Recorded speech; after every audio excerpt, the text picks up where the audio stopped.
ಪ್ರಿಯರೇ, ಪ್ರಕಟಣೆ ಗ್ರಂಥ 3ನೇ ಅಧ್ಯಾಯ 7ನೇ ವಚನ, ಮೊದಲನೇ ವಚನವನ್ನ ನಾವು ಧ್ಯಾನಿಸಿಕೊಂಡೆವು.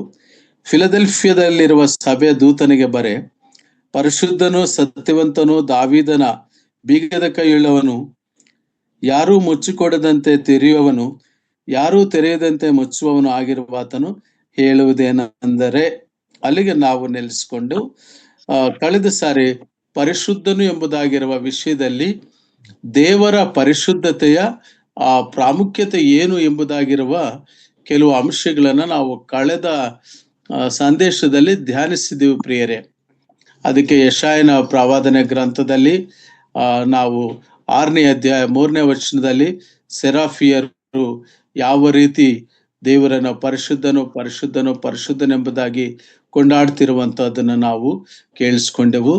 ಹಾಗೆ ನಾವು ಮುಂದಕ್ಕೆ ಬರುವಂತ ರೀತಿಯಲ್ಲಿ ಒಡಂಬಡಿಕೆಯನ್ನ ಜ್ಞಾಪಿಸಿಕೊಳ್ಳುವುದರಲ್ಲಿ ಪರಿಶುದ್ಧನು, ಕೀರ್ತನೆ 111 ವಚನ, ಮತ್ತು ಹಾಗೆ ಬಹಳ ಪ್ರಮುಖವಾಗಿ ಮರಿಯಳು ನಮ್ಮ ಕರ್ತನಾದ ಯೇಸು ಕ್ರಿಸ್ತನ ತಾಯಿ ಆಗಿರುವಂತ ಆ ತಾಯಿ ಮರಿಯಳು ಲೂಕ 1:49 ವಚನದಲ್ಲಿ ಆಕೆ ಕೂಡ ಮರಿಯಳು ಆತನ ಪರಿಶುದ್ಧತೆಯನ್ನು ಸ್ಮರಿಸುವಂತಹದನ್ನು ನಾವು ಅಲ್ಲಿ ಕಾಣ್ತೇವೆ.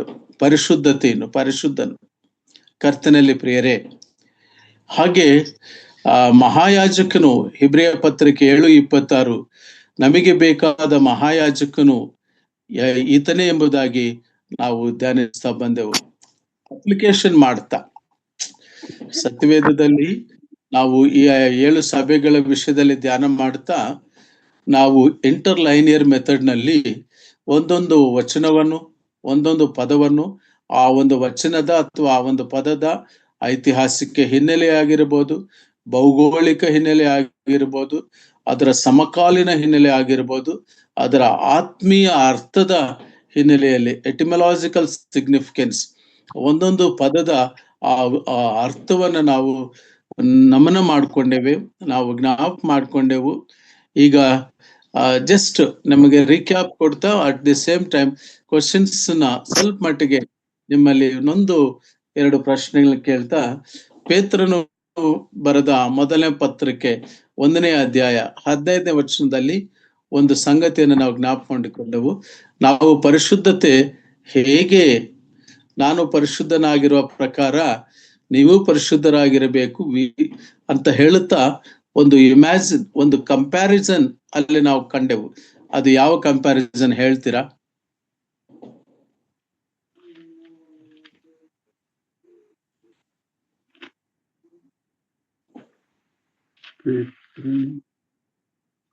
ಓಕೆ, ಸಮಯ ಹೋಗ್ತಾ ಇದೆ.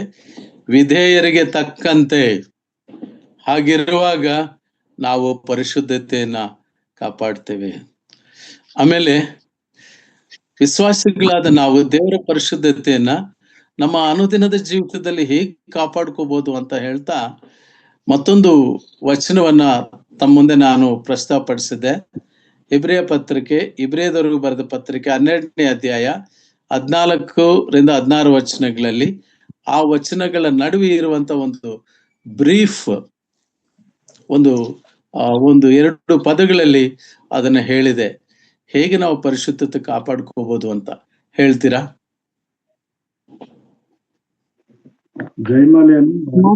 ಸಮಾಧಾನದಿಂದಿರುವುದು ಎಲ್ಲರ ಜೊತೆ. Correct sister. ಯಾರು ಹೇಳಿದ್ದು answer?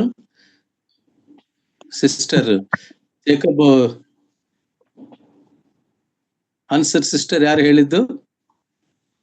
Rani Harsha. Sister, thank you sister, very good, very good. Welcome. ಬಹಳ ಒಳ್ಳೆ ಹಾಡು, ಒಮ್ಮೆ ಬಹಳ ಅದ್ಭುತವಾದ ಹಾಡು. ಸಮಾಧಾನ ನಾವು ಕಾಪಾಡ್ಕೊಂಡಾಗ್ಲೂ ದೇವರ ಪರಿಶುದ್ಧತೆ ನಾವು ಕಾಪಾಡ್ದಂಗೆ ಆಗುತ್ತೆ. ಇದು ಎಷ್ಟು ಅದ್ಭುತ ಅಲ್ವೇ? ನಾವು ಸಮಾಧಾನ ಕಾಪಾಡ್ಕೊಂಡ್ರೆ ಸಮಸ್ಯೆಗಳು ಬರ್ಬೋದು, ಬಿಕ್ಕಟ್ಟುಗಳು ಬರ್ಬೋದು, ಕ್ರೈಸಿಸ್ ಬರ್ಬೋದು, ನಾವೇನು ತಪ್ಪು ಮಾಡ್ದಲ್ಲೂ ಕೂಡ ನಮ್ಮ ಮೇಲೆ ಒಂದು ಬರುವಂತ ಸಂದರ್ಭ ಬಂದಾಗ let's have a peace. The peace passeth beyond understanding. ಅಂದ್ರೆ ನಮ್ಮ ಗ್ರಹಿಕೆಗೂ ಮೀರಿರುವ ಶಾಂತಿ ದೇವರು ಕೊಟ್ಟಿರ್ತಾನಲ್ಲ, ಅದನ್ನು ಅನುಸರಿಸುವಾಗ ಪ್ರಿಯರೇ ನಾವು ದೇವರ ಪರಿಶುದ್ಧತೆಯನ್ನ ಕಾಪಾಡಿದವರಾಗ್ತೇವೆ. ಇವೆಲ್ಲ ಕೂಡ ದೇವರ ವಾಕ್ಯದಲ್ಲಿ ನಮಗೋಸ್ಕರವಾಗಿ ಬರೆಸಿರಲ್ಪಟ್ಟಿರುವಂತಹ ಸಂಗತಿಗಳು. ಆದ್ರಿಂದ ನಾವು ಈ ಇಂಟರ್ ಟೆಕ್ಸ್ಚುಯಲ್ ಮೆಥಡ್ ನಲ್ಲಿ, ಇಂಟರ್ ಲೈನಿಯರ್ ಮೆಥಡ್ ನಲ್ಲಿ ದೇವರ ವಾಕ್ಯವನ್ನು ಧ್ಯಾನಿಸ್ತಿರುವಾಗ ಅಪ್ಲಿಕೇಶನ್ ಮಾಡ್ಕೊಳ್ತಾ ಇರ್ತೀವಿ. ಹಾಗಾಗಿ ಆ ಒಂದು ಪದವನ್ನು ಮಾತ್ರ ನಾವು ನೋಡ್ಕೊಂಡು ಇನ್ನು 2 ಪದಗಳು ಮತ್ತು ಆ 7ನೇ ವಚನವನ್ನು ನಾನು ಇವತ್ತು ಕಂಪ್ಲೀಟ್ ಮಾಡ್ತೀನಿ. ರೆಜೆಲೆಕ್ಸ್ ಬ್ರದರ್ ಹೇಳಿದ್ರು ಇವತ್ತು ಮುಗಿಸ್ತಾರೆ ಅಂತ. ಬ್ರದರ್ 2 ವರ್ಷ ಆಯ್ತು ಪ್ರಾರಂಭ ಮಾಡಿ ಮುಕ್ತಾಯ ಮಾಡ್ಲಿಕ್ಕೆ ಆಗಿಲ್ಲ, 5 ಸಭೆಗಳು ಮಾತ್ರ ಮುಗಿಸ್ಲಿಕ್ಕಾಯ್ತು. ಇಲ್ಲ, ನಾನು ಇವತ್ತು ಮುಗಿಸ್ತೀರಂತೆಲ್ಲ ಹೇಳಿದ್ರು, ಸದ್ಯದಲ್ಲಿ ನೀವು ಮುಗಿಸ್ತಾರೆ ಅಂತ ಇಷ್ಟು ಮಾಡಿದ್ರಲ್ಲ ಅಂತ. ಹೌದಾ? Okay okay, thank you. ಸರಿ, ಏನೋ ಕರ್ತನಿಗೆ ಗೊತ್ತು, ಮೋಸ್ಟ್ಲಿ ಅಷ್ಟರಲ್ಲಿ ಕರ್ತನ್ ಬರ್ತಾನೋ ಏನೋ, ದೇವರಿಗೆ ಗೊತ್ತು. ಫಿಲಡೆಲ್ಫಿಯಾ ಸಭೆಯನ್ನ ನಾವು ಧ್ಯಾನಿಸ್ತಿರುವಾಗಲೇ ಕರ್ತನ ಆಗಮನ ಯಾವ ಸಮಯದಲ್ಲಾದ್ರೂ ಆಗ್ಬೋದು. Thank you brother. ಓಕೆ, ಸಮಾಧಾನವನ್ನು ಕಾಪಾಡಿಕೊಳ್ಳೋದ್ರ ಮೂಲಕ ನಾವು ಪರಿಶುದ್ಧತೆಯನ್ನ ಕಾಪಾಡ್ತೇವೆ. ಮತ್ತು ನಾನು ಇನ್ನೊಂದು ವಚನವನ್ನ ನಿಮ್ಮ ನೆನಪಿಗೆ ತಂದೆ. ದೇವರ ಪರಿಶುದ್ಧತೆಯನ್ನ, ಆತನ ಗೌರವವನ್ನ ಇಸ್ರಾಯೇಲರ ನಡುವೆ ಮೋಶೆ ಆಹಾರವನ್ನು ಕಾಪಾಡಲಿಲ್ಲ ಅನ್ನೋದಕ್ಕೆ ನಾನು ದೇವರ ವಾಕ್ಯ ಭಾಗದಿಂದ ಅರಣ್ಯಕಾಂಡ 20ನೇ ಅಧ್ಯಾಯ 12ನೇ ವಚನ ಒಂದು ಮಾತನ್ನ ನಾನು ಹೇಳಿದೆ.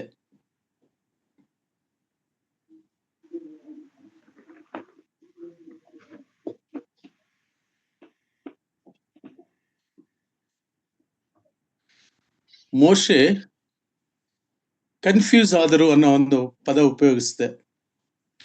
ಆ ಬಂಡೆ ಜೊತೆಯಲ್ಲಿ ಮಾತಾಡಬೇಕಾಗಿರುವ ಮೋಶೆ ಕೈ ಚಾಚಿದ್ರು, ಆ ಕೋಲಿನಿಂದ ಹೊಡೆದರು ಎಂಬುದಾಗಿ. ಇದಕ್ಕೆ ನಾನು ಉದಾಹರಣೆಯನ್ನ ವಿಮೋಚನೆ ಕಾಂಡ 14ನೇ ಅಧ್ಯಾಯ 16ನೇ ವಚನಕ್ಕೆ ಹೋದೆ. ಯಾವ ರೀತಿ ಮೋಶೆ ಆ ಕೆಂಪು ಸಮುದ್ರವನ್ನ ಅದನ್ನ ಇಬ್ಬಾಗವನ್ನಾಗಿ ಮಾಡುವಾಗ ಚಾಚಿರುವ ಆ ಹಿಂದಿನ ಘಟನೆಗೆ ಹೋದ. ಹೀಗೆ ಆಗೋದಕ್ಕೆ ಕಾರಣ ಆ ಇಸ್ರಾಯೇಲ್ ಜನಾಂಗ ಮೋಶೆಯನ್ನ ಆ ರೀತಿ ಮಾಡಿದ್ರು, ಅವ್ರಿಗೆ ಕನ್ಫ್ಯೂಷನ್ ತಂದ್ರು, ಅವ್ರ ನಾಯಕತ್ವಕ್ಕೆ ಒಂದು ಏನು ಗಲಿಬಿಲಿ ತಂದ್ರು ಎಂಬುದಾಗಿ ಹೇಳ್ತಾ ಇನ್ನೊಂದು ವಚನ ಹೇಳ್ಬೇಕಾಗಿತ್ತು, ನಾನು ಹೇಳಿಲ್ಲ. ಅದು ದಯಮಾಡಿ ಓದ್ತೀರಾ? ಕೀರ್ತನೆ 106 32 33 ವಚನಗಳು. ಕೀರ್ತನೆ 106 32 ಮತ್ತು 33 ವಚನಗಳು. ಮತ್ತು ಅವರು ಮರೀಬದ ಪ್ರಹಾವ ಸಮೀಪದಲ್ಲಿ ಆತನನ್ನು ರೇಗಿಸಿದರು. ಅವರ ದೆಸೆಯಿಂದ ಮೋಶೆಗೆ ಕೇಡು ಉಂಟಾಯಿತು. ಅವರು ದೇವರಾತ್ಮ ವಿರೋಧವಾಗಿ ನಿಂತಿದ್ದರಿಂದ ಮೋಶೆ ದುಡುಕಿ ಮಾತಾಡಿದನು. ಅವರ ದೆಸೆಯಿಂದ, because of Israelites. What clarity! ಎಷ್ಟು ಸ್ಪಷ್ಟವಾಗಿ ಅಲ್ಲಿ ಆ ಮಾತು ಇದೆ. ಅದರಿಂದ ಪ್ರಿಯರೇ, ಸಮಾಧಾನವನ್ನು ಕಾಪಾಡಿಕೊಳ್ಳುತ್ತಾ ಕರ್ತನನ್ನ ಮಹಿಂಪಡಿಸುತ್ತಾ ನಮ್ಮ ಈ ಭೂಲೋಕದ ಯಾತ್ರೆಯನ್ನ ನಾವು ಮುಂದಕ್ಕೆ ಸಾಗಿಸ್ತಾ ಇರಬೇಕು. ಇಲ್ಲಿವರೆಗೂ ನಾವು ಸ್ವಲ್ಪ ಮಟ್ಟಿಗೆ ಹಿನ್ನೋಟವನ್ನ ನೋಡ್ಕೊಂಡ್ವಿ. ಕೆಲವು ಪ್ರಶ್ನೆಗಳು ತುಂಬಾ ಚೆನ್ನಾಗಿ ಆನ್ಸರ್ ಕೊಟ್ರು. ಎಲ್ಲ ಅದರಲ್ಲಿ ಹರ್ಷ ಬ್ರದರ್ಗೆ ಫಸ್ಟ್ ಪ್ರೈಸ್ ಬರ್ತಂತ ಕಾಣಿಸುತ್ತೆ. ಬಹುತೇಕ ಬ್ರದರು ಹೆಚ್ಚು ಆನ್ಸರ್ಸ್ ಕೊಟ್ರು. ಸಿಸ್ಟರ್ ಇನ್ನೊಬ್ರು, ರಾಣಿ ಸಿಸ್ಟರ್ ಒಬ್ರು ಆನ್ಸರ್ ಕೊಟ್ರು. ಆ ದೇವರಿಗೆ ಸ್ತೋತ್ರ ಮಾಡ್ತೇನೆ. ಸರಿ, ಈಗ ಮುಂದಿನ ಧ್ಯಾನಕ್ಕೆ ನಾವು ಹೋಗೋಣ. ಒಂದು ಚಿಕ್ಕ ಪ್ರಾರ್ಥನೆಯನ್ನು ಮಾಡಿಕೊಳ್ಳೋಣ. ಮಹಾಪರಿಶುದ್ಧನೋ, ಸರ್ವಶಕ್ತಿವಂತನು, ಸರ್ವೋನ್ನತನು, ನಮ್ಮನ್ನು ಬಹಳವಾಗಿ ಪ್ರೀತಿ ಮಾಡಿರುವಂತ ನಮ್ಮ ಪರಲೋಕದ ತಂದೆಯಾದ ದೇವರೇ, ನಿನ್ನ ಪರಿಶುದ್ಧಗೆ ತಕ್ಕಂತೆ ನಾವು ಕರ್ತನೆ ಈ ಲೋಕದಲ್ಲಿ ಜೀವಿಸುವಾಗ ನಮ್ಮ ದಿನಂಪ್ರತಿ ಜೀವಿತದಲ್ಲಿ ಸ್ವಾಮಿ, ನೀನು ಪರಿಶುದ್ಧನಾದ ದೇವರು, ಸತ್ಯವಂತನಾದ ದೇವರು. ಹಾಗಾಗಿ ನಿನ್ನ ನಾಮದ ಮಹಿಮೆಗಾಗಿ ನಾವು ಜೀವಿಸ್ಲಿಕ್ಕಾಗುವಂತೆ ಕರ್ತನೆ ನೀನು ಸಹಾಯ ಮಾಡು. ಕರುಣಾಮಯನೇ, ಬೇತೇಲ್ ಬ್ರದರ್ ಸಭೆಯ ಸಹೋದರರಿಗಾಗಿ ಪ್ರಾರ್ಥಿಸ್ತೇವೆ, ಎಲ್ಡರ್ಸ್ಗಾಗಿ ಪ್ರಾರ್ಥಿಸ್ತೇವೆ, ವಿಶೇಷವಾಗಿ ಲೀಡ್ ಮಾಡುವಂತ ರೆಜೆಲೆಕ್ಸ್ ಸಹೋದರಗಾಗಿ ಪ್ರಾರ್ಥಿಸ್ತೇವೆ. ಈ ದಿನದಲ್ಲಿ ಕರ್ತನೆ ನಿನ್ನ ದಿವ್ಯ ಪ್ರಸನ್ನತೆಯನ್ನು ನಮ್ಮಲ್ಲಿ ಉಂಟು ಮಾಡಿ ಕರ್ತ ನಡೆಸ್ತಿದ್ದಕ್ಕಾಗಿ ಸ್ತೋತ್ರ. ಮುಂದಿನ ಸಮಯವನ್ನು ನಿನ್ನ ಕೃಪೆಯಲ್ಲಿ ಹಸ್ತಗಳಿಗೆ ಒಪ್ಪಿಸ್ಕೊಡ್ತೇವೆ ಸ್ವಾಮಿ. ನಿಲ್ಲಲಿಕ್ಕಿರುವಂತ ನಾನು ಕರ್ತನೆ ಅಸಮರ್ಥನು, ಕರ್ತನೆ ಅಪ್ರಯೋಜಕನು ಸ್ವಾಮಿ. ನಿನ್ನ ಒಂದು ಯೋಗ್ಯವಾದಂತಹ ಮಾತುಗಳು ನನ್ನ ಬಾಯಲ್ಲಿ ಉಂಟು ಮಾಡು ಕರ್ತನೆ. ನಿನ್ನ ಕರುಣಾಪೀಠದಿಂದ, ನಿನ್ನ ಕೃಪಾ ಸಿಂಹಾಸನದಿಂದ ನೀನು ಮಾತನಾಡು. ನೀನೇ ನಮಗೆ ನಿಮ್ಮ ಸ್ವರವನ್ನು ಅನುಗ್ರಹಿಸು. ನಮ್ಮ ಕರ್ತ ನಮ್ಮ ರಕ್ಷಕನಾದ ಯೇಸು ಕ್ರಿಸ್ತವರ ಅತಿ ಪರಿಶುದ್ಧ ನಾಮದಲ್ಲಿ ಸ್ತೋತ್ರ ಸಲ್ಲಿಸಿ ಬೇಡಿಕೊಳ್ಳುತ್ತೇವೆ ನಮ್ಮ ಪರಲೋಕದ ತಂದೆ. Amen, amen. Thank you brothers. ಈಗ ನಾವು ಎರಡನೇ ಮಾತು, ಫಿಲದೆಲ್ಫಿಯಲ್ಲಿರುವ ಸಭೆಯ ದೂತನಿಗೆ ಬರೆ, ಪರಿಶುದ್ಧನು, ಸತ್ಯವಂತನು ಮತ್ತು ದಾವೀದನ ಬೀಗದ ಕೈಯುಳ್ಳವನು. ಈ ಎರಡು ಪದಗಳನ್ನ ನಾವು ಧ್ಯಾನಿಸಿಕೊಳ್ಳೋಣ, ಈ ಎರಡು ಮಾತುಗಳನ್ನ ನಾವು ಧ್ಯಾನಿಸಿಕೊಳ್ಳೋಣ. ದಯಮಾಡಿ ನೋಡ್ರಿ, ಯೋಹಾನ್ ಬರೆದ ಸುವಾರ್ತೆ 14ನೇ ಅಧ್ಯಾಯ 6ನೇ ವಚನ. John gospel chapter 14 and verse 6.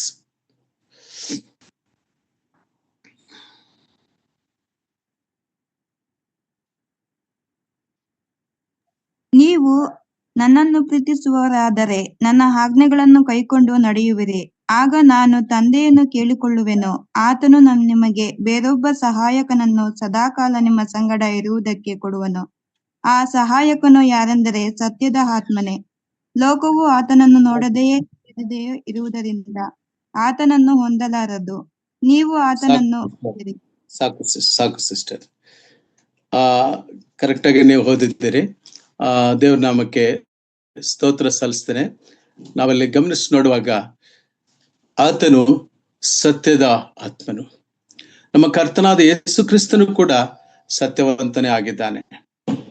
ನಮ್ಮ ಕರ್ತನಾದ ಯೇಸು ಕ್ರಿಸ್ತನು ಒಂದು ಸಾರಿ ಹೇಳ್ತಾನೆ, ನಾನೇ ಮಾರ್ಗವು ಸತ್ಯವೂ ಜೀವವೂ ಆಗಿದ್ದೇನೆ.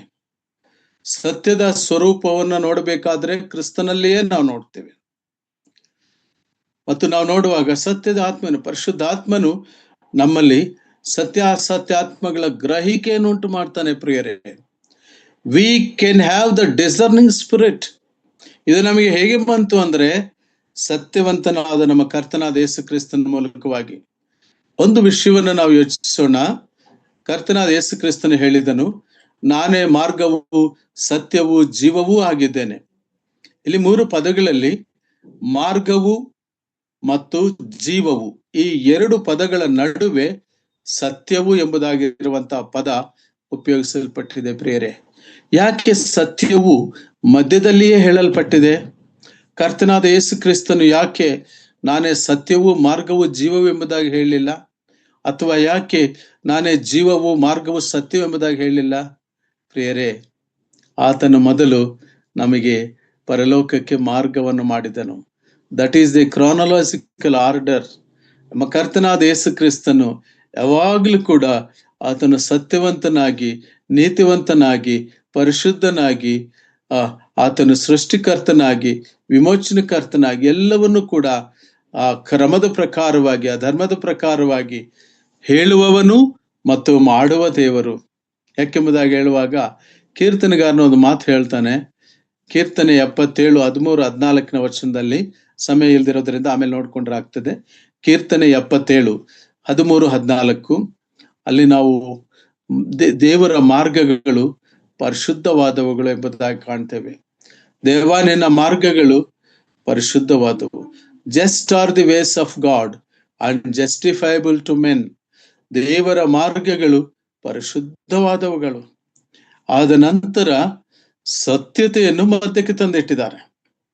ಯಾಕೆಂಬುದಾಗಿ ಹೇಳುವಾಗ ಆ ನಿತ್ಯ ಜೀವನ ನಾವು ಪಡ್ಕೊಳ್ತೇವೆ, ಆದರೆ ನಮ್ಮ ಜೀವಿತ ಯಾತ್ರೆಯಲ್ಲಿ ಸತ್ಯತೆಯನ್ನು ನಾವು ಅನುಸರಿಸಿಕೊಂಡು ಹೋಗುವಂತವರಾಗಿರ್ತೇವೆ. ಕರ್ತನಾದ ಯೇಸು ಕ್ರಿಸ್ತನನ್ನು ಪಿಲಾತನು ಒಂದು ಪ್ರಶ್ನೆಯನ್ನು ಕೇಳ್ತಾನೆ.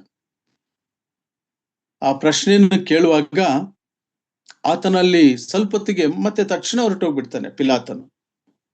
ಪಿಲಾತನ ಉದ್ದೇಶ ಕರ್ತನಾದ ಯೇಸು ಕ್ರಿಸ್ತನನ್ನ ಆ ಹಬ್ಬದ ದಿನದಲ್ಲಿ ಬಿಡುಗಡೆ ಮಾಡಬೇಕೆಂಬುದಾಗಿ. ನೋಡ್ರಿ, ಯೋಹಾನ ಸುವಾರ್ತೆ 18ನೇ ಅಧ್ಯಾಯ 37, 38 ವಚನಗಳು ಒಂದು ಸಾರಿ ಓದಿ ಸಿಸ್ಟರ್. ಅಂಕಲ್, ಯೋಹಾನ 18, 37, 38 ವಚನಗಳು. ಅದಕ್ಕೆ ಪಿಲಾತನು, ಹಾಗಾದರೆ ನೀನು ಅರಸನು ಹೌದಲ್ಲವೇ ಅಂದನು. ಯೇಸು ಅವನಿಗೆ, ನನ್ನನ್ನು ಅರಸನೆಂದು ನೀನು ಹೇಳಿದ್ದಿ. ನಾನು ಸತ್ಯದ ವಿಷಯದಲ್ಲಿ ಸಾಕ್ಷಿ ಹೇಳುವುದಕ್ಕೋಸ್ಕರ ಹುಟ್ಟಿದವನು. ಅದಕ್ಕೋಸ್ಕರವೇ ಈ ಲೋಕಕ್ಕೆ ಬಂದಿದ್ದೇನೆ. ಸತ್ಯಪರರೆಲ್ಲರೂ ನನ್ನ ಮಾತಿಗೆ ಕಿವಿಗೊಡುತ್ತಾರೆ ಎಂದು ಉತ್ತರ ಕೊಟ್ಟೆನು. ಪಿಲಾತನು, ಸತ್ಯವೆಂದರೇನು ಅಂದನು. ಸಾಕು ಸಿಸ್ಟರ್. ಆ ವಚನಗಳನ್ನ ನಾವು ನೋಡುವಾಗ ಕರ್ತನಾದ ಯೇಸು ಕ್ರಿಸ್ತನು ಹೇಳ್ತಾನೆ, ಈ ರಾಜ್ಯವು ನೀವು ಅಂದುಕೊಳ್ಳುವಂತ ಈ ಭೂಲೋಕದ ರಾಜ್ಯಕ್ಕೆ ಸಂಬಂಧಪಟ್ಟ ರಾಜ್ಯವಲ್ಲ, ನನ್ನ ರಾಜ್ಯವು ಪರಲೋಕಕ್ಕೆ ಸಂಬಂಧಪಟ್ಟಂತ ರಾಜ್ಯವೆಂಬುದಾಗಿ ಹೇಳುತ್ತಾ, ಆ ಸತ್ಯದ ವಿಷಯದಲ್ಲಿ ಸಾಕ್ಷಿ ಹೇಳಿಕ್ಕೋಸ್ಕರವಾಗಿ ನಾನು ಬಂದಿದ್ದೇನೆಂಬುದಾಗಿ, ನಾನು ಆಗಮಿಸಿದ್ದೇನೆಂಬುದಾಗಿ ಕರ್ತನಾದ ಯೇಸು ಕ್ರಿಸ್ತನು ತನ್ನನ್ನು ತಾನು ಹೇಳಿಕೊಳ್ಳುವಂಥದ್ದನ್ನು ನಾವು ಕಾಣ್ತೇವೆ. ಆ ಕೊನೆಗೂ ಸತ್ಯ, ಆತನೊಬ್ಬನೇ ಸತ್ಯ, ಆತನೊಬ್ಬನೇ ಪರಿಶುದ್ಧನು, ಯಾಕೆಂಬುದಾಗಿ ಹೇಳುವಾಗ ಪರಿಶುದ್ಧವಾದ ಮರಿಯಕನ್ಯಕ ಗರ್ಭದಲ್ಲಿ ಜನ್ಮಿಸಿದನು, ಪರಿಶುದ್ಧಾತ್ಮನಿಂದ ಜನ್ಮ ತಾಳಿರುವಂತ ಕರ್ತನ ಅಂತ ಯೇಸು ಕ್ರಿಸ್ತನು. ಅದರಿಂದ ಪ್ರಿಯರೇ, ಆತನ ವಿಷಯದಲ್ಲಿ ಸಾಕ್ಷಿ ಹೇಳುವಂತವರು, ಆತನು ಸತ್ಯವಂತನು, ಆತನು ನೀತಿವಂತನು, ಆತನು ಪರಿಶುದ್ಧನೆಂಬುದಾಗಿ ಹೇಳುವವರು ನೋಡ್ರಿ, ಯೋಹಾನ್ ಸುವಾರ್ತ 3ನೇ ಅಧ್ಯಾಯ 33ನೇ ವಚನದಲ್ಲಿ ದೇವರು ಒಂದು ಮುದ್ರೆ ಹಾಕ್ತಾನಂತೆ. ಮುದ್ರೆ, ದಯಮಾಡಿ ನೋಡ್ರಿ ಆ ಮಾತು. ಯೋಹಾನ 3ನೇ ಅಧ್ಯಾಯ 33ನೇ ವಚನ. ಆತನ ಸಾಕ್ಷಿಯನ್ನು ಯಾರು ಒಪ್ಪುವುದಿಲ್ಲ, ಆತನ ಸಾಕ್ಷಿಯನ್ನು ಒಪ್ಪಿಸಿದವನು ದೇವರು, ಸತ್ಯವಂತನೆಂಬ ಮಾತಿಗೆ ಮುದ್ರೆ ಹಾಕಿದವನಾಗಿದ್ದಾನೆ. ಹೇಗೆಂದರೆ, ಸಾಕು ಸಿಸ್ಟರ್, ಸತ್ಯವಂತನು ಎಂಬ ಮಾತಿಗೆ there is a seal, authoritative. ನಾವು ಸೀಲ್ ಎಲ್ಲಿ ನೋಡ್ತೀವಿ ಅಂದ್ರೆ, ಒಂದು ಮುದ್ರೆ ಹಾಕಿದಾಗ ದಟ್ ಈಸ್ ಆಥರೈಸ್ಡ್, ಅದಕ್ಕೊಂದು ಅಥಾರಿಟಿ. ಆ ಸೀಲ್ ಬರೀ ಸಿಗ್ನೇಚರ್ ಇದ್ರೆ ಆಗಲ್ಲ, ಸಿಗ್ನೇಚರ್ ವಿತ್ ಸೀಲ್ ಎಂಬುದಾಗಿ ನಾವು ನೋಡ್ತೇವೆ. ಪ್ರಿಯರೇ, he is time tested and time trusted saviour.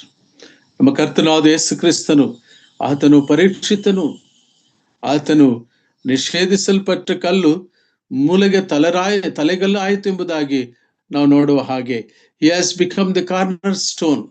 ನಮ್ಮ ಕರ್ತನಾದ ಯೇಸು ಕ್ರಿಸ್ತನು ಸತ್ಯವಂತನು. ಇನ್ನು ಮುಂದಕ್ಕೆ ನಾವು ಹೋಗೋಣ, ಸಮಯ ಸ್ವಲ್ಪ ಸಂಕ್ಷಿಪ್ತವಾಗಿರೋದ್ರಿಂದ ನಾವು ಮುಂದಕ್ಕೆ ಹೋಗೋಣ. ಇನ್ನೊಂದು ಬೀಗದ ಕೈಗಳ ಬಗ್ಗೆ ನಾವು ಮುಂದಿನ ವಚನ ನೋಡ್ತೇವೆ. ದಾವೀದನ ಬೀಗದ ಕೈಗಳು ಉಳ್ಳವನು ಎಂಬುದಾಗಿ, ಈ ದಾವೀದನ ಬೀಗದ ಕೈಗಳು ಉಳ್ಳವನು ಎಂಬುದಾಗಿ ಹೇಳುವಾಗ, ಬೀಗದ ಕೈಗಳು ಏನನ್ನ ಸೂಚಿಸ್ತವಂದ್ರೆ, ಆ ಬೀಗದ ಕೈಗಳು ಆ ಒಡೆತನವನ್ನ, ಅಂದ್ರೆ ಯಾರ ಸ್ವಾಧೀನದಲ್ಲಿ ಇರುತ್ತದೋ ಅವ್ರ ಕೈಯಲ್ಲಿ ಆ ಬೀಗದ ಕೈಗಳು ಇರ್ತವೆ.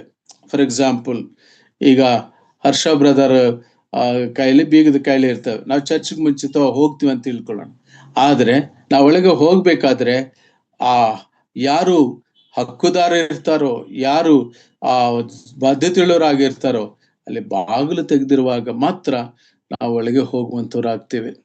ಇಟ್ ಮೀನ್ಸ್ ಅದು ಆ ಒಂದು ಹಕ್ಕುತನವನ್ನ ಅಥವಾ ಆ ಒಂದು ಬಾಧ್ಯಸ್ಥಿಕೆಯನ್ನ ತಿಳಿಸುವಂತ ರೀತಿಯಲ್ಲಿ ನಾವು ಅದನ್ನು ಕಾಣ್ತೇವೆ. ನೋಡ್ರಿ ಒಂದು ಮಾತು, ರೋಮಾಪುರ 9ನೇ ಅಧ್ಯಾಯ 5ನೇ ವಚನ. ರೋಮಾಪುರ 9ನೇ ಅಧ್ಯಾಯ 5ನೇ ವಚನ. ಅಬ್ರಹಾಮನು, ಇಸಾಕ, ಯಾಕೋಬರು ಕ್ರಿಸ್ತನು ಶರೀರ ಸಂಬಂಧವಾಗಿ ಅವರ ವಂಶದಲ್ಲಿಯೇ ಹುಟ್ಟಿದವನು. ಆತನು ಎಲ್ಲದರ ಮೇಲೆ ಒಡೆಯನು, ನಿರಂತರ ಸ್ತುತಿ ಹೊಂದತಕ್ಕ ದೇವರು ಆಗಿದ್ದಾನೆ. ಆಮೇನ್. ಸಾಕು ಸಿಸ್ಟರ್, ನಿರಂತರ ಸ್ತುತಿ ಹೊಂದತಕ್ಕವನು, ಒಡೆತನ, ಆತನು ಒಡೆಯನಾಗಿದ್ದಾನೆ. ನಮ್ಮ ಕರ್ತನಾದ ಯೇಸು ಕ್ರಿಸ್ತನನ್ನು ನಾವು ಆತನನ್ನು ಒಡೆಯನು, ಆತನ ರಕ್ಷಕನು ಎಂಬುದಾಗಿ ಹೇಳ್ತೇವೆ. ಅದು ಒಡೆತನದ ಬೀಗ. ನಮ್ಮ ಕರ್ತನಾದ ಯೇಸು ಕ್ರಿಸ್ತನು ಹೊಂದಿರುವಂತ ಆ ಬೀಗಗಳನ್ನು ಕುರಿತು ನಾವು ಕೆಲವು ಸಂಗತಿಗಳನ್ನ ಧ್ಯಾನಿಸ್ತಾ ಹೋಗ್ತಾ ಇದ್ದೀವಿ. ನೆನಪಿನಲ್ಲಿಡಿ, ಬೀಗದ ಕೈಗಳೆಂಬುದಾಗಿ ಹೇಳುವಾಗ ಅಕ್ಷರಾರ್ಥವಾಗಿ ಫಿಸಿಕಲ್ ಆಗಿ ಕಾಣುವ ಬೀಗದ ಕೈಗಳಲ್ಲ, ಅದು ಒಂದು ಅಧಿಕೃತೆಯನ್ನ, ಒಂದು ಅಧಿಕಾರವನ್ನ, ಒಂದು ಸ್ವಾಧೀನವನ್ನ, ಒಂದು ಹಕ್ಕನ್ನ ತಿಳಿಸುವಂತ ಮಾತುಗಳು ಎಂಬುದಾಗಿ ನಾವು ಗಮನಿಸಿಕೊಳ್ಳಬೇಕು. ಪ್ರಕಟಣೆ ಗ್ರಂಥ 1ನೇ ಅಧ್ಯಾಯ 18ನೇ ವಚನ. ಪ್ರಕಟಣೆ ಗ್ರಂಥ 1ನೇ ಅಧ್ಯಾಯ 18ನೇ ವಚನ.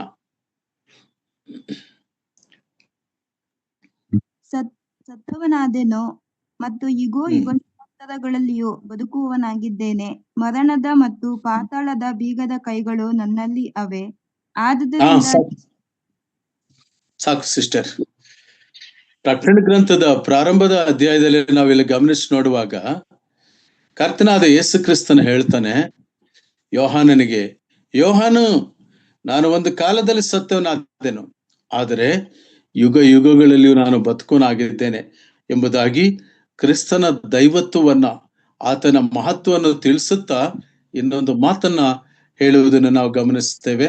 ಅದೇನೆಂಬುದಾಗಿ ಹೇಳುವಾಗ, ಆತನ ಬಳಿಯಲ್ಲಿ, ಆತನ ಸ್ವಾಧೀನದಲ್ಲಿ ಮರಣದ ಮತ್ತು ಪಾತಾಳದ ಬೀಗದ ಕೈಗಳುಂಟು.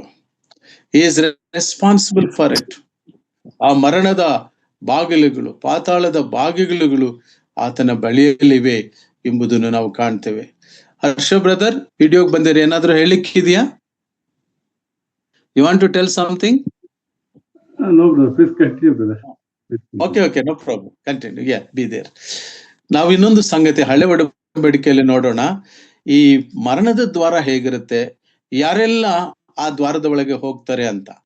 ಕೀರ್ತನೆ 107:18 ವಚನ. Psalms 107 and verse 18.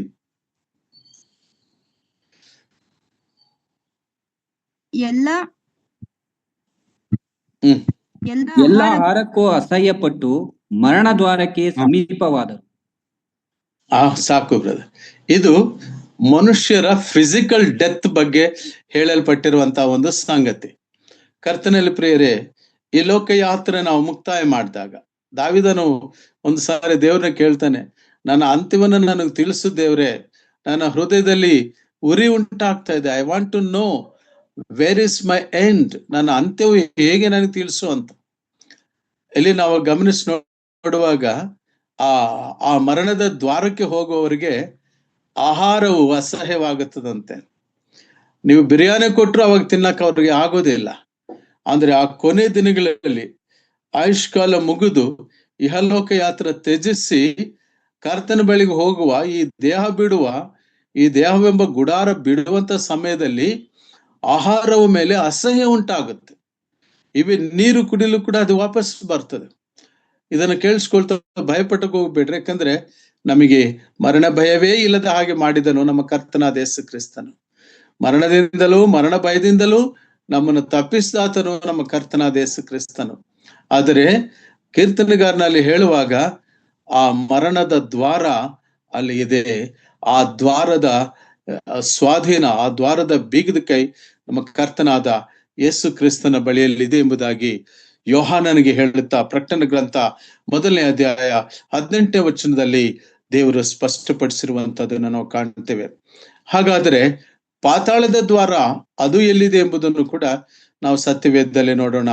ದಯಮಾಡಿ ನೋಡ್ರಿ, ಯೆಶಾಯ ಗ್ರಂಥ 38ನೇ ಅಧ್ಯಾಯ 10ನೇ ವಚನ. ಯೆಶಾಯನ ಪ್ರವಾದನೆ ಗ್ರಂಥ 38ನೇ ಅಧ್ಯಾಯ 10ನೇ ವಚನ. ಪಾತಾಳದ ದ್ವಾರ. ನನ್ನ ರೋಗದಲ್ಲಿ ಈಗೆಲ್ಲ ಅಂದುಕೊಂಡೆನು, ನನ್ನ ಮಧ್ಯಪ್ರಾಯದಲ್ಲಿ ಪಾತಾಳ ದ್ವಾರಗಳೊಳಗೆ ಸೇರಿದ್ದೇನೆ. ನನ್ನ ಸಾಕು ಅಷ್ಟೇ ಸಾಕು.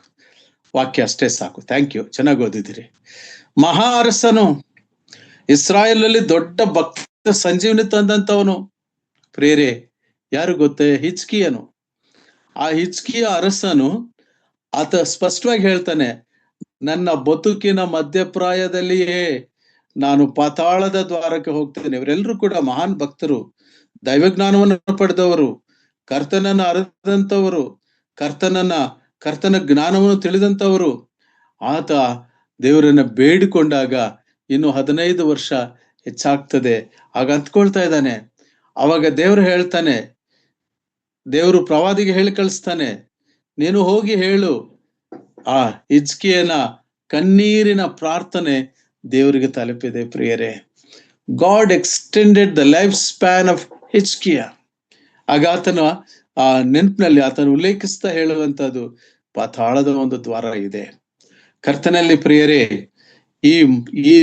ಈ ಸ್ವಾಧೀನ ಪುನಃ ಕರ್ತನಾದ ಯೇಸು ಕ್ರಿಸ್ತನು ಪಡ್ಕೊಂಡವನಾಗಿ, ನೀತಿಯುಳ್ಳ ನ್ಯಾಯಾಧಿಪತಿಯಾಗಿ ಭೂಲೋಕದಲ್ಲಿ ಭೂಲೋಕದ ಎಲ್ಲಾ ಜನರಿಗೂ ನ್ಯಾಯ ತೀರಿಸೋನಾಗಿ ಮತ್ತು ತಾನು ಪ್ರೀತಿಸಿರುವ ಸಭೆಯನ್ನು ಮೊದಲಗಿತ್ತಿಯಾಗಿ 4ನೇ ಅಧ್ಯಾಯಕ್ಕೆ ಪ್ರಾರಂಭವಾದಾಗ ಸಭೆಗಳಿಗೆ ಯಾವ ಎಚ್ಚರಿಕೆಗಳು ಇರುವುದಿಲ್ಲ. ಫಿಲದೆಲ್ಫಿಯಾ ಸಭೆ ನಂತರ ಲವೋದಿಕೀಯ ಸಭೆ ಆದ ನಂತರ ಸಭೆಯು ಪರಲೋಕಕ್ಕೆ ಎತ್ತಲ್ಪಡ್ತದೆ, ಮೊದಲಿಗತ್ತಿಯಾಗಿ ಹೌದು, ಆ ಒಂದು ಲೋಕಕ್ಕೆ 4ನೇ ಅಧ್ಯಾಯದಿಂದ ನಾವು ಮುಂದುವರಿಯುತ್ತದೆ. ಆ ಗ್ರಂಥ ವಿಭಜನೆಯನ್ನ ನಾನು ಈಗಾಗಲೇ ತಮ್ಮೊಂದಿಗೆ ತಿಳಿಸಿದೆ ಎಂಬುದಾಗಿ ನಾನು ನೆನೆಸ್ತೇನೆ. ಇರ್ಲಿ, ಈಗ ನಾವು ಮುಂದಕ್ಕೆ ನೋಡುವಾಗ ಆ ದ್ವಾರಗಳು, ಆ ಬೀಗಗಳು, ಮರಣದ ಮತ್ತು ಪಾತಾಳದ ದ್ವಾರದ ಬೀಗಗಳು ಕರ್ತನ ಬಳಿಯಲ್ಲಿ ಉಂಟು. ಪ್ರಿಯರೇ, ಹಾಗೆ ಮುಂದಕ್ಕೆ ಹೋಗ್ತಾ ಪ್ರಕಟಣೆ ಗ್ರಂಥ 20ನೇ ಅಧ್ಯಾಯ 13ನೇ ವಚನವನ್ನು ಒಮ್ಮೆ ನೋಡಿಕೊಳ್ಳೋಣ. Revolutions chapter 20 verse 13. ಸಮುದ್ರವು ತನ್ನೊಳಗಿದ್ದ ಸತ್ತವರನ್ನು ಒಪ್ಪಿಸಿತು, ಮೃತ್ಯುವು ಪಾತಾಳವು ದಲ್ಲಿದ್ದ ಸತ್ತವರನ್ನು ಒಪ್ಪಿಸಿದೆವು. ಸಾಕು ಸಿಸ್ಟರ್, ಸಾಕು. Thank you. ಇಲ್ಲಿ ಸಮುದ್ರ, ಮೃತ್ಯುವು, ಪಾತಾಳವು, ಅಲ್ಲಿವರೆಗೂ ಯಾರು ಕರ್ತನಾದ ಯೇಸು ಕ್ರಿಸ್ತನನ್ನ ರಕ್ಷಕನನ್ನಾಗಿ ಅಂಗೀಕರಿಸದೇ ಇರುವಂತವ್ರು, ಹೌದು, ಅವರು ಅಲ್ಲಿಂದ ಮತ್ತೆ ಅವರಿಗೆ ನ್ಯಾಯ ತೀರ್ಪು ಮತ್ತು ಅವರು ಆ ಮುಂದಕ್ಕೆ ಆ ಬೆಂಕಿಯ ಕೆರೆ. ಕರ್ತನಲ್ಲಿ ಪ್ರಿಯರೇ, ಅದನ್ನು ನಾವು ತಪ್ಪಿಸ್ಕೊಳ್ಳಬೇಕಾದ್ರೆ, ಆ ತೀರ್ಪನ್ನು ತಪ್ಪಿಸ್ಕೊಳ್ಳಬೇಕಾದ್ರೆ, ಆ ಮೃತ್ಯುವು, ಆ ಪಾತಾಳವು ಅಂದ್ರೆ ಆ ಎಟರ್ನಲ್ ಜಡ್ಜ್ಮೆಂಟ್, ಅದಕ್ಕೆ ಹೋಗದೆ ಈಗಾಗಲೇ ಒಳ್ಳೆ ಹಾಡನ್ನು ಹಾಡಿದ್ರು ಪ್ರಾರಂಭದಲ್ಲಿ ಸಿಸ್ಟರ್ ಅವರು.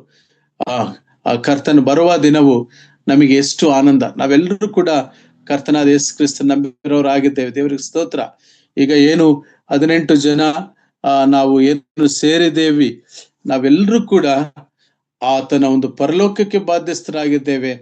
ಆದರೆ ನೀತಿಯುಳ್ಳ ನ್ಯಾಯಾಧಿಪತಿಯ ಆ ಕಾರ್ಯಗಳನ್ನು ಧ್ಯಾನಿಸೋದಕ್ಕಾಗಿ ಈ ಪ್ರಕಟಣೆ ಗ್ರಂಥದ ಕೆಲವು ಸಂಗತಿಗಳನ್ನು ನಾವು ಓದ್ತಾ ಇರ್ತೀವಿ ಪ್ರಿಯರೇ. ಹಾಗೆ ಪ್ರಕಟಣೆ ಗ್ರಂಥ 9ನೇ ಅಧ್ಯಾಯ 1ನೇ ವಚನವನ್ನು ಕೂಡ ಓದಿಕೊಳ್ಳೋಣ. Revelations chapter 9 and verse 1. 5ನೆಯ ದೇವದೂತನು ತುಂಬಿದಾಗ ಆಕಾಶದಿಂದ ಭೂಮಿಗೆ ಬಿದ್ದ ಒಂದು ನಕ್ಷತ್ರವನ್ನು ಕಂಡೆನು. ಅವನಿಗೆ ಅಧೋಲೋಕ ಹೋಗುವ ಕೂಪದ ಬೀಗದ ಕೈ ಕೊಡಲ್ಪಟ್ಟಿತು. ಅವನು ಸಾಕು ಸಿಸ್ಟರ್, ಅಧೋಲೋಕದ ಬೀಗದ ಕೈ ಅವರಿಗೆ ಇಂಟ್ರೆಸ್ಟ್ ಮಾಡ್ಲಾಯಿತು. ಅಂದ್ರೆ ಆ ಒಂದು ಸ್ವಾಧೀನ ದೇವರದೇ. ಫಾರ್ ಎಕ್ಸಾಂಪಲ್, ಬೆಂಗಳೂರಿನಲ್ಲಿ BBMP ಅವರು ಕಸ ವಿಲೇವಾರಿ ಮಾಡ್ತಾರೆ ಅಥವಾ ಆ ರೋಡ್ಗಳು ದುರಸ್ತಿ ಮಾಡ್ತಾರಂದ್ರೆ ಆ ಆಜ್ಞೆ ಕೊಡೋನು ಕಮಿಷನರೇ. ಆದ್ರೆ ಅಲ್ಲಿ ವರ್ಕ್ ಮಾಡೋರು ಆಫೀಸರ್ಸು ಮತ್ತು ಅಲ್ಲಿ ವರ್ಕ್ ಮಾಡೋರು ಅಲ್ಲಿ ಇರ್ತಕ್ಕಂಥ ನೌಕರರು. ಹಾಗೆಯೇ ನಾವಲ್ಲಿ ನೋಡುವಾಗ ಆ ದೇವದೂತನು ಅಧೋಲೋಕದ ಬೀಗದ ಕೈಯನ್ನ ತೆಗೆದುಕೊಂಡು ಬರೋನಾಗಿರ್ತಾನೆ. ಆ ಲೋಕದ ಮರ್ಮ ನಮಗೆ ಗೊತ್ತಾಗೋದು ಪ್ರಕಟಣೆ ಗ್ರಂಥಕ್ಕೆ ಬರುವಾಗ. ಅಲ್ಲಿ ಸುಳ್ಳು ಪ್ರವಾದಿಯು, ಮೃಗವು ಮೊದಲು ಅಲ್ಲಿ ಹಾಕಲ್ಪಡುವಂಥದ್ದು ಮತ್ತು ಸೈತಾನನು ಅಲ್ಲಿಗೆ ಹಾಕಲ್ಪಡುವಂಥದ್ದು, ಅದನ್ನ ನಾವು ಸತ್ಯವೇದದಲ್ಲಿ ಕಾಣ್ತೇವೆ. ದಯಮಾಡಿ ಓದಿ ಪ್ರಕಟಣೆ ಗ್ರಂಥ 20ನೇ ಅಧ್ಯಾಯ 1ನೇ ವಚನ. Revolutions chapter 20 verse 1. ಆಗ ಒಬ್ಬ ದೇವದೂತನು ಅಧೋಲೋಕದ ಬೀಗದ ಕೈಯನ್ನು, ದೊಡ್ಡ ಸರಪಣಿಯನ್ನು ಕೈಯಲ್ಲಿ ಹಿಡಿದುಕೊಂಡು ಪರಲೋಕದಿಂದ ಇಳಿದು ಬರುವುದನ್ನು ಕಂಡೆನು. ಅವನು ಪಿಶಾಚನು, ಸೈತಾನನು ಆಗಿರುವ ಪುರಾತನ ಸರ್ಪನೆಂಬ ಘಟಸರ್ಪನನ್ನು ಹಿಡಿದು 1000 ವರ್ಷ ಬಂಧನದಲ್ಲಿಟ್ಟನು. ಆ 1000 ವರ್ಷ ಸಾಕು 1000 ವರ್ಷದ ಕಾಲದಲ್ಲಿ, ಆ ಮಿಲೇನಿಯಂ ಕಾಲಘಟ್ಟದಲ್ಲಿ ಸೈತಾನನು ಇರುವುದಿಲ್ಲ. ಆದ್ರಿಂದ ಅವನ ಚೇಷ್ಟೆಗಳು ನಡೆಯಲ್ಲ. ಅಲ್ಲಿವರೆಗೂ ಈ ಭೂಲೋಕದಲ್ಲಿ ಅವರು ಎಲ್ಲರ ಮೇಲೆ ಗದಾಪ್ರಹಾರ ಮಾಡ್ತಿರ್ತಾನೆ, ಅದರ ವಿಶೇಷವಾಗಿ ವಿಶ್ವಾಸಗಳ ಮೇಲೆ. ಆತನ ಮೈನ್ ಸೆಂಟ್ರೇ ವಿಶ್ವಾಸಿಗಳು. ಇಂಗ್ಲಿಷ್ ನಲ್ಲಿ ಒಂದು ಮಾತು ಹೇಳ್ತಾರೆ, idle mind is devil's workshop ಅಂತ. ಅಂದ್ರೆ ಯಾರು ಐಡಲ್ ಆಗಿರ್ತಾರೆ ಅವ್ರ ಮೈಂಡ್ ಡೆವಿಲ್ಸ್ ವರ್ಕ್ ಶಾಪ್ ಅಂತ. ಬಟ್ ನಾನು ಹೇಳ್ತೇನೆ, ಸತ್ಯವೇದ ಕೂಡ ಹೇಳುತ್ತೆ, devil's mind is believers' workshop. ಆ ಡೆವಿಲ್ ಮೈಂಡ್ ಯಾರ ಕಡೆಗೆ ಫೋಕಸ್ ಆಗುತ್ತೆ, ಯಾರ ಮೇಲೆ ವರ್ಕ್ ಮಾಡಕ್ ನೋಡುತ್ತೆ, ಯಾರನ್ನ ಕಾನ್ಫರೆನ್ಸ್ ಮಾಡಿಸುತ್ತೆ, ಯಾರನ್ನ ಗೂಡ್ಸುತ್ತೆ, ಯಾರನ್ನು ಒಟ್ಟುಗೂಡಿಸುತ್ತೆ, ಯಾರನ್ನು ಗುಂಪುಗಾರಿಕೆ ಮಾಡಿಸುತ್ತೆ, it is all his plan.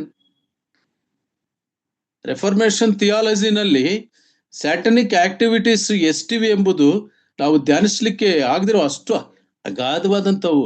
ಆದರೆ ಆ 1000 ವರ್ಷದವರೆಗೂ ಆತನ ಆ ಒಂದು ದೇವದೂತನು ಆತನನ್ನ ಸರಪಣಿಗಳಿಂದ ಹಿಡಿದು ಬಂಧಿಸ್ತಾನೆ.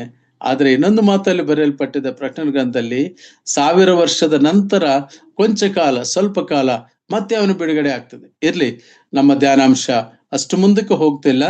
ನಾವು ಸ್ವಲ್ಪವಾಗಿ ಕಲ್ತ್ಕೊಳ್ತಾ ಇದ್ದೀವಿ. ನಾವು ಪ್ರಕಟಣೆ ಗ್ರಂಥದಲ್ಲಿರುವ 7 ಸಭೆಗಳಿಗೆ ದೇವರು ಕೊಡುವಂತಹ ಸಂದೇಶಗಳಲ್ಲಿ ನಮ್ಮ ಆತ್ಮೀಕ ಅಭಿವೃದ್ಧಿಗೆ ಏನು ಕಾರಣ, ಏನು ಇದೆ, ನಾವು ಆತ್ಮೀಕವಾಗಿ ಉತ್ತೇಜನ ಹೊಂದಲಿಕ್ಕೆ, ಭಕ್ತಿ ಜೀವನವನ್ನ ಭಕ್ತಿಪೂರ್ವಕವಾಗಿ ಜೀವಿಸೋದಕ್ಕೆ ದೇವರು ನಮ್ಮ ಬಳಿಗೆ ಏನು ವರ್ತಮಾನವನ್ನು ತರ್ತಿದ್ದಾನೆ ಎಂಬುದನ್ನ ನಾವು ಅನುದಿನವೂ ಧ್ಯಾನಿಸೋಣ ಪ್ರಿಯರೇ. ನನ್ನ ಮಟ್ಟಿಗೆ ನಾನು ಹೇಳೋದಾದ್ರೆ, ಈ 7 ಸಭೆಗಳ ಸಂದೇಶಗಳನ್ನು ಧ್ಯಾನಿಸುವಾಗ ನನ್ನ ಹೃದಯ, ಆ ಧ್ಯಾನಿಸುವ ಸಂದರ್ಭದಲ್ಲಿ ಒಂದು ರೀತಿಯ ಆ ಶಾಖ, A sort of heat generates in my heart. God gives me that power, that thoughts. ದಾವೀದನು ಪ್ರಾರ್ಥನೆ ಮಾಡ್ತಾ ಹೇಳ್ತಾನೆ, 86ನೇ ಕೀರ್ತನ 11ನೇ ವಚನದಲ್ಲಿ ಆತ ಕೂಗ್ತಾನೆ ದೇವರಿಗೆ, ದೇವರೇ, you give me an undivided heart. ನನ್ನಲ್ಲಿ ಏಕ ಮನಸ್ಸು ದಯಪಾಲಿಸು, ಏಕದೃಷ್ಟಿ ದಯಪಾಲಿಸು. We need to look to God. ಆತನನ್ನೇನು ದೃಷ್ಟಿಸಬೇಕು, ಇನ್ನು ಯಾವ ಕಡೆಗೂ ನಮ್ಮ ದೃಷ್ಟಿ, ನಮ್ಮ ಫೋಕಸ್, ನಮ್ಮ ಕಾನ್ಸಂಟ್ರೇಷನ್ ಆತನು ನಡೆಸುವ ಹಾಗೆ ಕರ್ತನು ನಡೆಸುವ ರೀತಿಯಲ್ಲಿ ಪ್ರಿಯರೇ ನಾವು ಮುಂದಕ್ಕೆ ಸಾಗುವಂತವರಾಗಿರಬೇಕು. ಫಿಲಡೆಲ್ಫಿಯಾ ಸಭೆ ದೇವರ ಮೆಚ್ಚುಗೆಯನ್ನು ಹೊಂದಿರುವಂತಹ ಸಭೆ. ತನ್ನ ಪರಿಶುದ್ಧತೆಯನ್ನ, ತನ್ನ ಸತ್ಯವಂತಿಕೆಯನ್ನ, ತನ್ನ ಬೀಗದ ಕೈಗಳ ಆ ಸ್ವಾಧೀನವನ್ನ, ಆ ಹಕ್ಕನ್ನ ಯಾವ ಸಭೆಗೂ ಇಲ್ಲಿವರೆಗೂ ಹೇಳಿಲ್ಲ. ಈ 5 ಸಭೆಗಳು